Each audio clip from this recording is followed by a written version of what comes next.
Pemirsa, Habar Banjarmasin kembali hadir menjumpai Pian. Kali ini Launulun Zal di Ariandi. Sejumlah berita aktual dan beberapa informasi menarik lainnya telah kami siapkan gasan Pian. Berikut berita utama hari ini.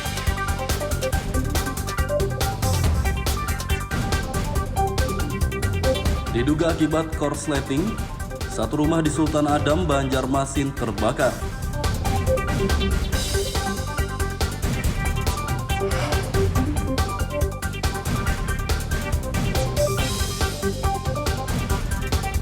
Satu keluarga di Sungai Lulut, Banjarmasin, hidup terisolir di tengah rawa.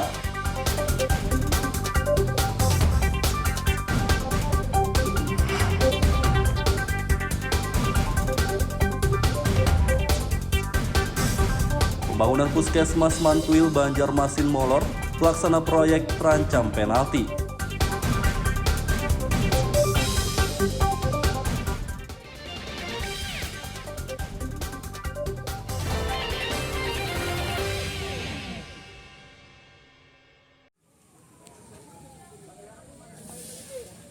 Api berkobar di Komplek Haji Ius, Sultan Adam, Banjarmasin Utara, Jumat dini hari. Luncurkan unitnya lah. Anggota pemadam kebakaran bersama warga bahu-membahu memadamkan api yang sedang membakar salah satu rumah tersebut. Kebakaran di permukiman padat penduduk ini menghanguskan satu rumah milik Silviani, 55 tahun. Salah satu anggota damkar, Adi Chandra, menduga kebakaran disebabkan hubungan pendek arus listrik karena api muncul dari plafon. Dan ibu pun kita tanya-tanya, ternyata waktu ibunya lagi makan terjadi ada korsleting listrik di pin di atas, dan terjadilah kebakaran. Ada korban jiwa ya, Bang? Ada korban, Bang? Alhamdulillah kita korban tidak ada.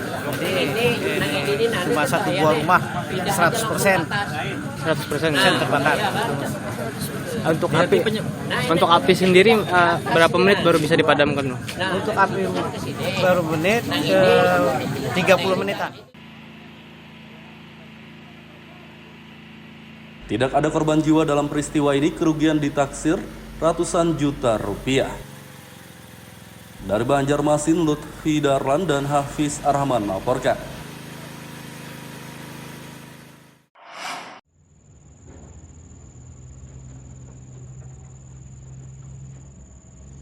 Pertambangan ilegal di Kalimantan Selatan makin marak dan menjadi perhatian serius bagi polisi setempat.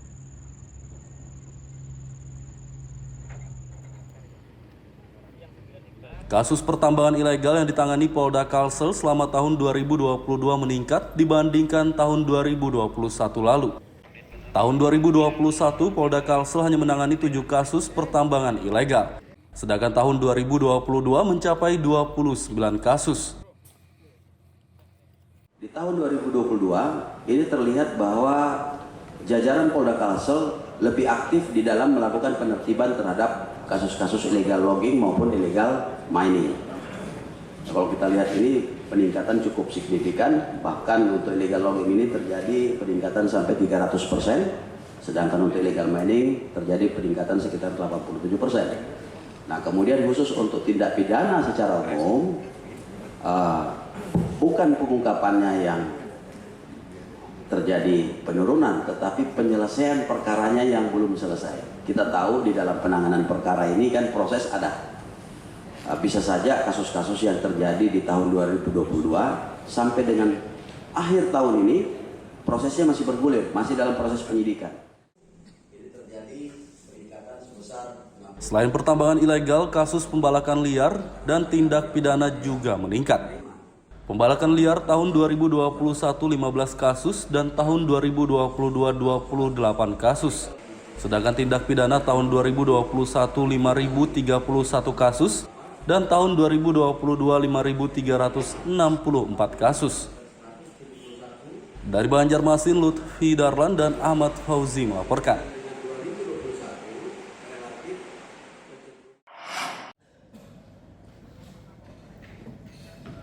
Kasus kejahatan di Kabupaten Kota Baru tahun 2022 meningkat dibandingkan tahun 2021. Tahun 2021, Polres Kota Baru menangani 125 kasus kejahatan. Sedangkan tahun 2022, 131 kasus. Dari 131 kasus kejahatan tersebut, yang paling menonjol di tahun 2022 adalah kasus pencurian. Tahun berbanding tahun 2021 kita ada peningkatan penyelesaian perkara sebesar 6%, di mana tahun sebelumnya kita 60,sekian%. Kemudian 2022 ini sama dengan 2021, kejahatan didominasi oleh pencurian dan pemberatan. Ini seperti kasus-kasus bongkar rumah, kemudian curi buah sawit, ya, atau hal-hal seperti curanmor dan termasuk dalam pencurian dengan pemberatan. Kemudian yang agak menonjol juga, namun tetap turun, trennya tetap turun 2021 dan 2022, yaitu terkait kekerasan terhadap anak. Itu rekan-rekan yang bisa. Selain kasus kejahatan, Polres Kota Baru juga menangani 8 kasus pertambangan liar selama tahun 2022. Dari Kota Baru, Lutfi Darlan dan Fauji Rahman melaporkan.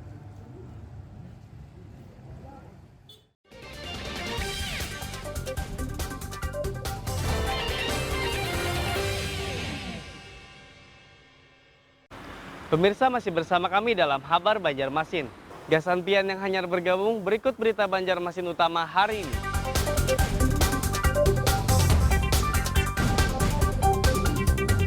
Diduga akibat korsleting, satu rumah di Sultan Adam, Banjarmasin terbakar.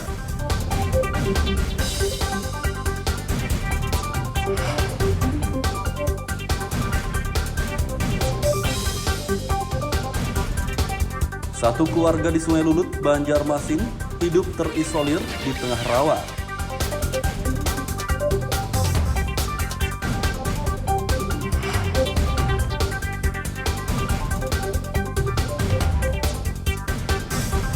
Pembangunan Puskesmas Mantuil, Banjarmasin molor, pelaksana proyek terancam penalti.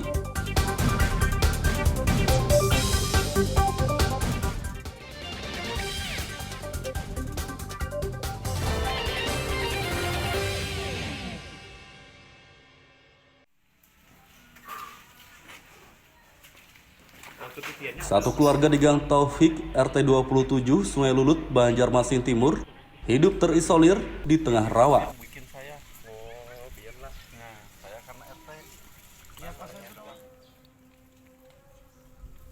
Rumah di tengah rawa itu dihuni Zainal Abidin bersama Halimah dan 4 orang anak mereka. Keluarga ini terpaksa menggunakan rakit untuk beraktivitas sehari-hari karena titian yang menghubungkan rumah mereka dengan jalan terputus.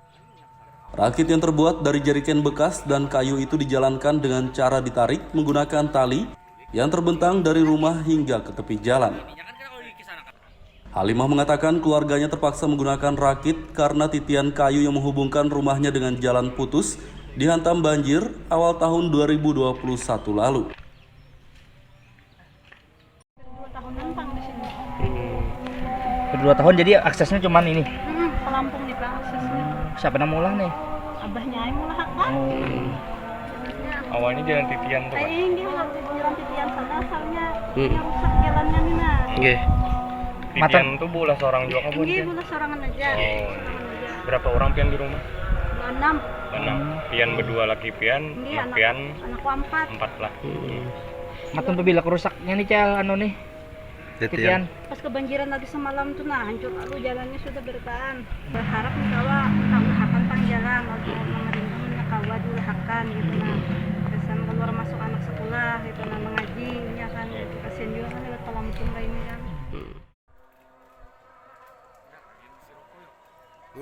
Keluarga ini berharap pemerintah Banjarmasin membantu memperbaiki titian yang rusak agar aktivitas mereka jadi lebih mudah. Dari Banjarmasin, Lutfi Darlan dan Fudail melaporkan.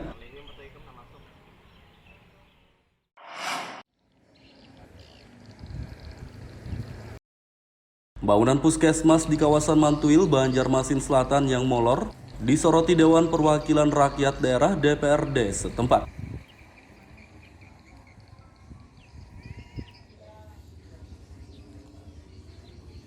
Gedung puskesmas yang dibangun sejak Juli 2022 tersebut hingga kini belum juga rampung. Padahal proyek yang menelan anggaran 4,3 miliar rupiah ini ditargetkan rampung November 2022 lalu. Anggota Komisi 3 DPRD Hendra mengatakan, pelaksana proyek dapat dikenai penalti karena gagal menyelesaikan pembangunan puskesmas sesuai jadwal. 31 Desember itu adalah akhir masa anggaran.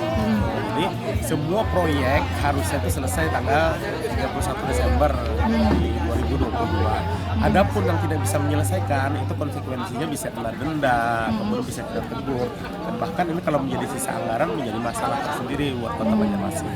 Makanya kita minta untuk urusan pembangunan, kemudian juga yang berhubungan dengan batas waktu gitu pelaksanaan, ini jangan sampai merugikan masyarakat. Sehingga kalau ada bab-bab seperti itu ketahuan begitu, maka tentu saja kita akan mengkoordinasikannya dengan pihak terkait dan otomatis ini akan menjadi bahan evaluasi kita. Komisi 3 DPRD Banjarmasin akan memanggil Kepala Dinas PUPR untuk membahas pembangunan puskesmas molor ini. Dari Banjarmasin, Lutfi Darlan dan Fudail melaporkan.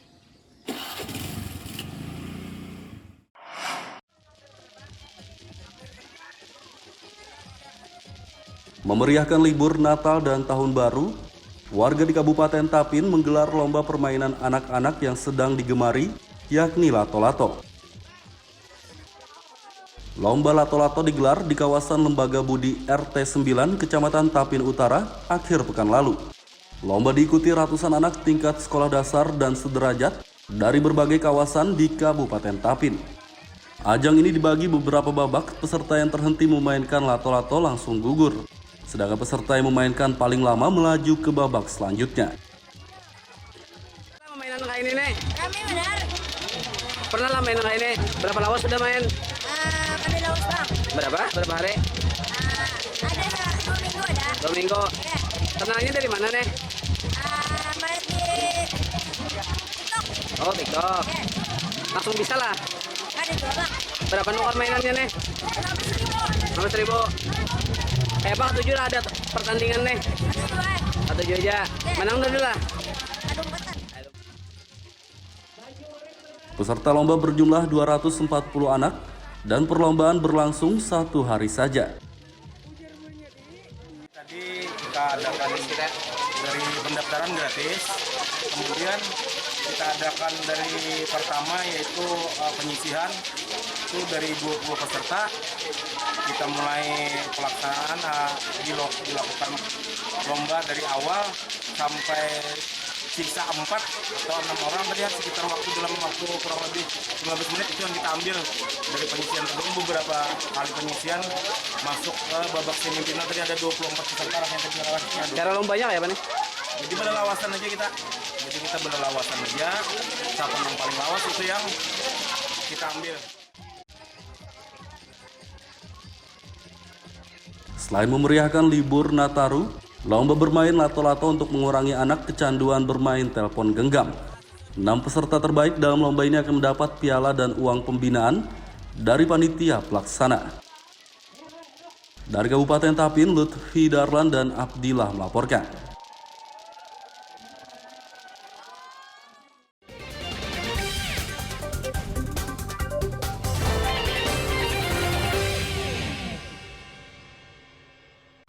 Pemirsa masih bersama kami dalam Kabar Banjarmasin. Gasan Pian yang hanyar bergabung, berikut berita Banjarmasin utama hari ini.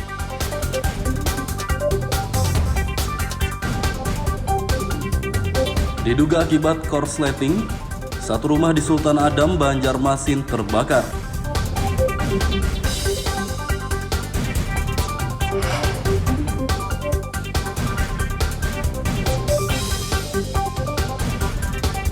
Satu keluarga di Sungai Lulut, Banjarmasin, hidup terisolir di tengah rawa.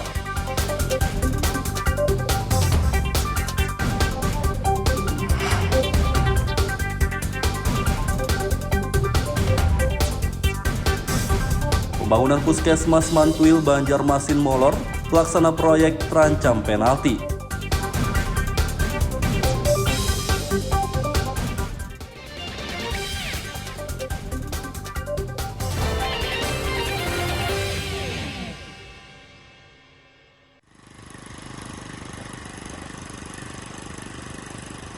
Malam pergantian tahun, Pantai Angsana di Kabupaten Tanah Bumbu dipadati pengunjung. Ratusan pengunjung merayakan malam pergantian tahun di objek wisata ini dengan berkemah dan membakar ikan. Selain itu, para pengunjung Pantai Angsana juga pesta kembang api tepat di saat pergantian tahun 2022 ke 2023. Salah satu pengunjung, Adi, mengatakan ia berkemah di Pantai Angsana untuk merayakan malam pergantian tahun bersama keluarga. Kebetulan pada malam ini kita sambil berwisata gitu, malam pergantian tahun di Pantai Angsana, dan kita lihat di sini suasananya sangat meriah, didukung oleh cuaca yang cerah. Jadi sangat menikmati sekali sama keluarga ya. Iya betul, kita sangat berbahagia pada malam hari ini. Rencana sampai kapan ini menikmati suasana pantai di lokasi ini? Mungkin kemungkinan kita akan balik lagi ke Banjarbaru itu besok siang. Hingga Minggu siang, Pantai Angsana masih dipadati pengunjung. Para pengunjung menikmati libur tahun baru bersama keluarga dengan bermain di tepi pantai. Gimana suasana tahun baru ini? Alhamdulillah cuacanya mendukung untuk liburan di tahun baru.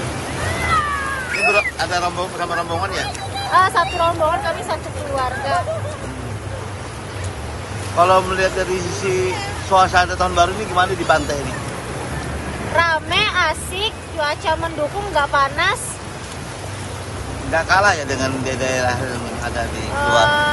Kalau untuk pilihan pantai, Angsana sih yang paling baik.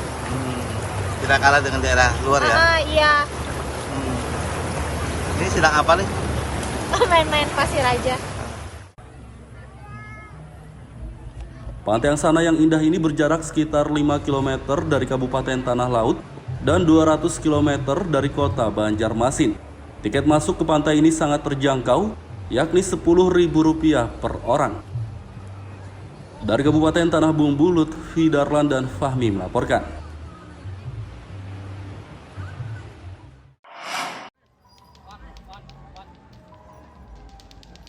Tarian adat Dayak Meratus memeriahkan malam pergantian tahun di wisata Siring Laut, Kabupaten Kota Baru. Tarian bertema kesatria sedang melindungi seorang putri tersebut ditampilkan oleh para pemuda dan pemudi Dayak. Gerakan khas tarian ini memukau para pengunjung yang sedang merayakan malam pergantian tahun di Siring Laut. Menampilkan seni kebudayaan kami, yaitu kebudayaan Dayak di Siring Laut, supaya kami bisa memperkenalkan lah ibaratnya kebudayaan kami, yaitu kebudayaan Meratus. Tadi menampilkan tari apa Pak namanya Pak? Tarian Satria Dayak yang sedang melindungi seorang putri gitu. Yang filosofinya itu melambangkan kalau kami Satria Dayak zaman dulu itu mempertahankan kearifan lokalnya supaya bisa tetap lestari. Tarian ini ditampilkan untuk mengenalkan kebudayaan Dayak kepada masyarakat luas. Para pemuda dan pemudi Dayak berharap kebudayaan mereka terus dilestarikan. Dari Kota Baru, Lutfi Darlan dan Fauji Rahman melaporkan.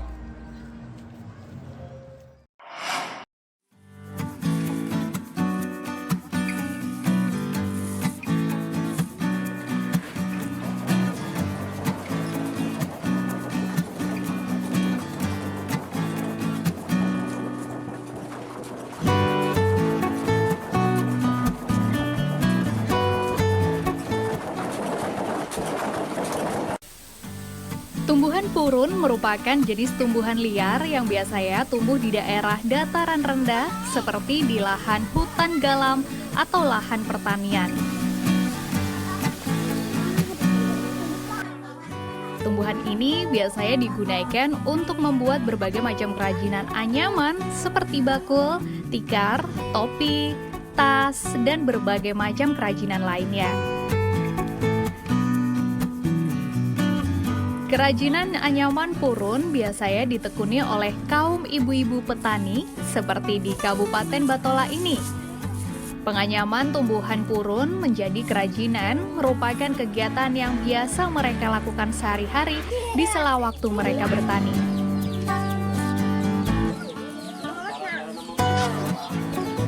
Nah, selain sebagai pengisi waktu senggang dalam bertani, menganyam kerajinan purun ini juga menambah penghasilan mereka. Untuk membuat kerajinan anyaman purun, purun terlebih dahulu dijemur hingga kering dan layu, sehingga tidak mengandung kadar air lagi di dalamnya. Kemudian purun dipilah sesuai ukuran, baik besar dan panjangnya yang berbeda-beda. Setelah dipilih, purun selanjutnya diikat. Kemudian ditumbuk menggunakan mesin tumbuk atau bisa juga secara manual dengan menggunakan kayu.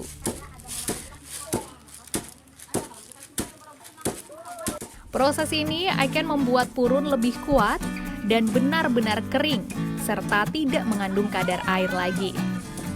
Sementara untuk menganyam kerajinan purun, para pengrajin menyatukan beberapa helai purun dengan pola-pola anyaman dan terus disambung hingga kerajinan selesai. Biasanya purun dibuat menjadi topi, tas, dompet, karpet tradisional, dan yang lain.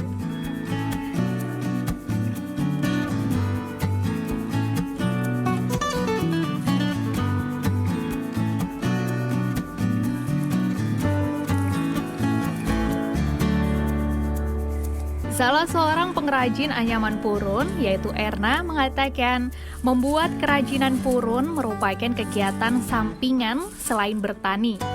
Dengan menganyam purun, dia mendapatkan tambahan penghasilan untuk kebutuhan sehari-hari keluarganya.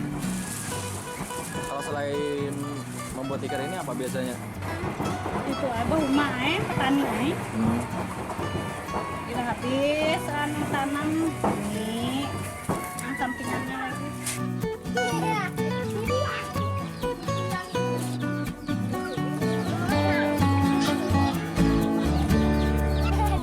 Kegiatan ini juga didukung oleh pihak desa setempat.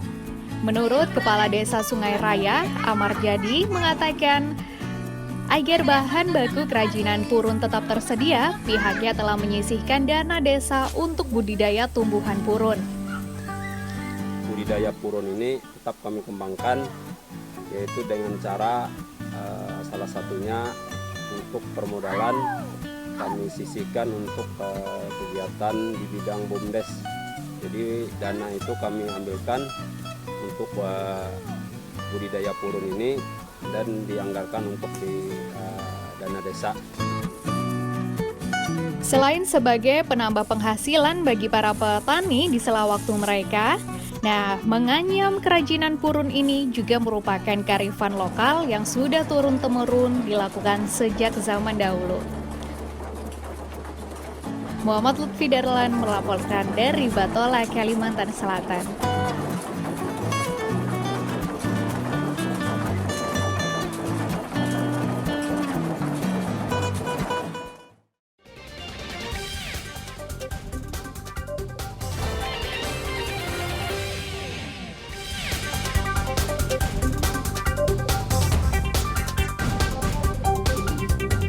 Diduga akibat korsleting, satu rumah di Sultan Adam, Banjarmasin terbakar.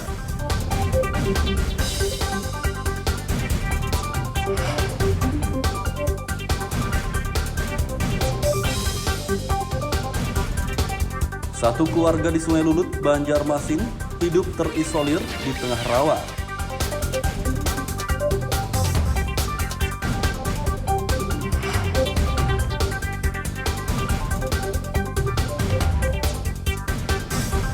Pembangunan Puskesmas Mantuil, Banjarmasin molor, pelaksana proyek terancam penalti.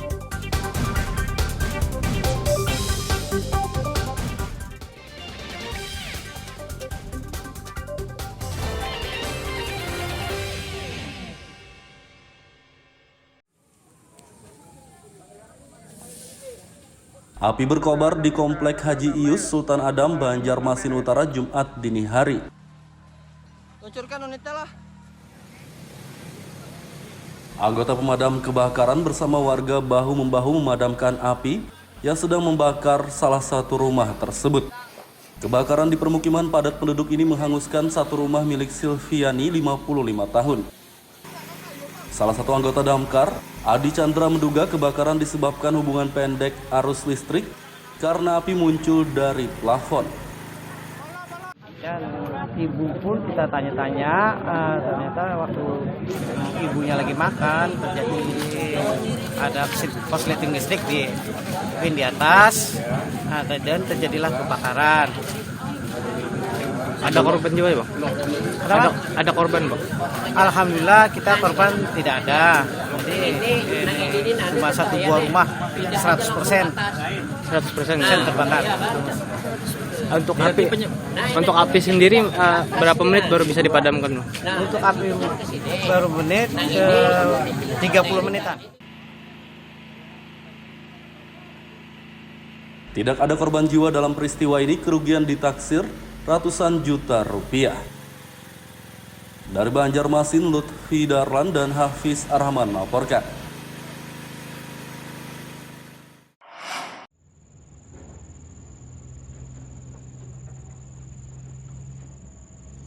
Pertambangan ilegal di Kalimantan Selatan makin marak dan menjadi perhatian serius bagi polisi setempat.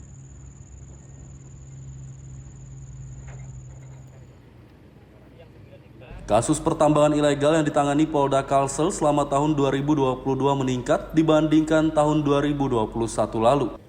Tahun 2021, Polda Kalsel hanya menangani 7 kasus pertambangan ilegal, sedangkan tahun 2022 mencapai 29 kasus.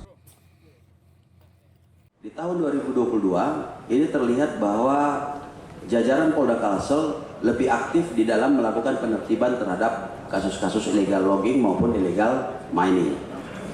Kalau kita lihat ini peningkatan cukup signifikan, bahkan untuk illegal logging ini terjadi peningkatan sampai 300%, sedangkan untuk illegal mining terjadi peningkatan sekitar 87%. Nah, kemudian khusus untuk tindak pidana secara umum, bukan pengungkapannya yang terjadi penurunan, tetapi penyelesaian perkaranya yang belum selesai. Kita tahu di dalam penanganan perkara ini kan proses ada. Bisa saja kasus-kasus yang terjadi di tahun 2022 sampai dengan akhir tahun ini prosesnya masih bergulir, masih dalam proses penyidikan. Selain pertambangan ilegal, kasus pembalakan liar dan tindak pidana juga meningkat. Pembalakan liar tahun 2021 15 kasus dan tahun 2022 28 kasus. Sedangkan tindak pidana tahun 2021 5.031 kasus dan tahun 2022 5.364 kasus. Dari Banjarmasin, Lutfi Darlan dan Ahmad Fauzi melaporkan.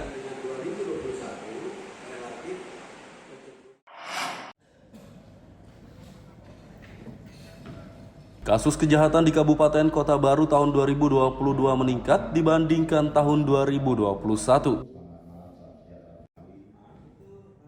Tahun 2021, Polres Kota Baru menangani 125 kasus kejahatan, sedangkan tahun 2022 131 kasus. Dari 131 kasus kejahatan tersebut, yang paling menonjol di tahun 2022 adalah kasus pencurian. Tahun berbanding tahun 2021 kita ada peningkatan penyelesaian perkara sebesar 6%. Di mana tahun sebelumnya kita 60,sekian%. Kemudian 2022 ini sama dengan 2021, kejahatan didominasi oleh pencurian dan pemberatan.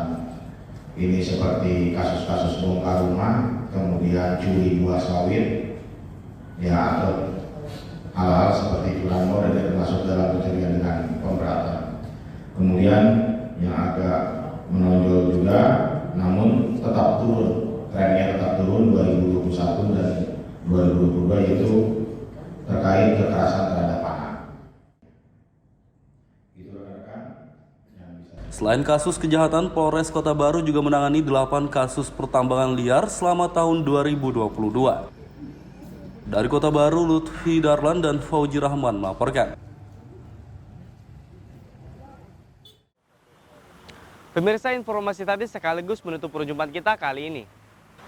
Ulun Zaldi Ariandi, lawan buan redaksi, mengucapkan selamat beraktivitas, sampai jumpa.